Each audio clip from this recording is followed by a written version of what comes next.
चमस कपरन जियो मुका तर दियो की रवो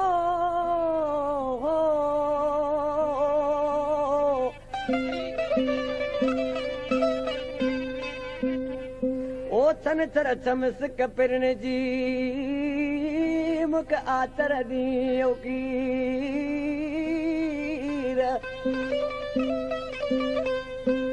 सुमरंगारे अचना मुझा अरबादी हमीर ओ काशोदी खमीस जो मां खंडू विराया खीर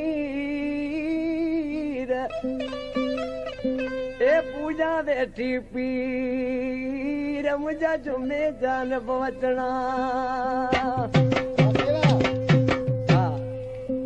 भलो भलो अरे गुल पकवा दी छाए जो अॼुकल्ह चङाई जो वक़्तु न आहे हिन कलाम जे लाइ फरमाशा थरड़ी मोहबत खां तुराब चांडियो ऐं मंज़ूर अली खोसो जेको कार जो ड्राइवर आहे ऐं जुमन होटल वारो वारह खां ऐं शबीर सोडर जी फरमाशा आशिक माण्हू ॾिसी रोई रड़ी पंहिंजे महबूब नाले छा पियो चवे दा छा पियो चवे अॼुकल्ह चङाई जो न वक़्तु यारो दिली दोस्त दुश्मन थींदो आहे प्यारो दिली दोस्त दुश्मन थींदो आहे प्यारो अॼुकल्ह चङाई जो न वक़्तु यारो अॼुकल्ह चङाई जो न वक़्तु यारो दिली दोस्त दुश्मन थींदो आहे प्यारो Copyright Sound Clip Azadillah.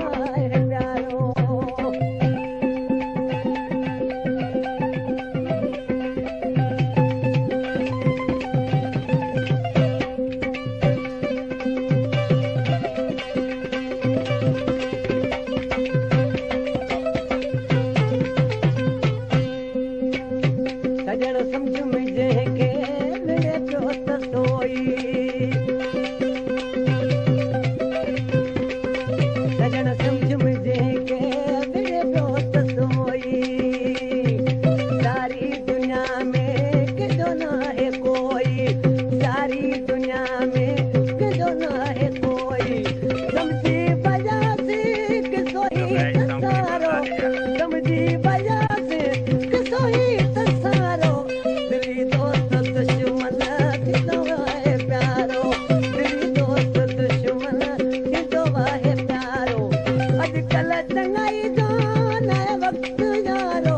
दिली दोस्त दुश्मन थींदो आहे प्यारो दिली दोस्त दुश्मन थींदो आहे प्यारो अलाह नज़ारी खुदा तेरा प्यारी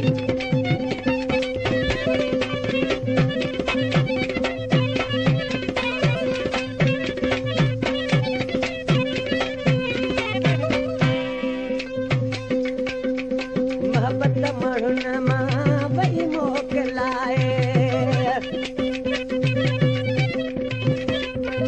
मोहब्बत माण्हुनि मां वई मोकिलाए ओहो कुर्ब साजो रहियो कंहिं में नाहे ओहो कुर्ब साजो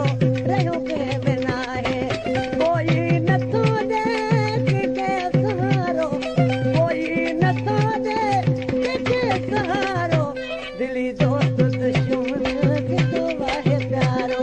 दिली दोस्त दुश्मन थींदो आहे प्यारो अॼुकल्ह चङाई जो न वक़्तु यारो दिली दोस्त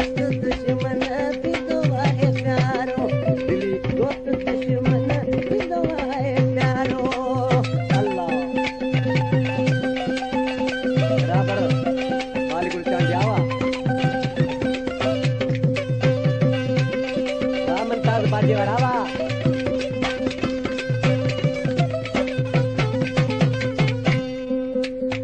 शायर ऋषि नाले वारी मिसरा में पाण खे पाण समझाए पियो अली गुल अजायो करना तबाही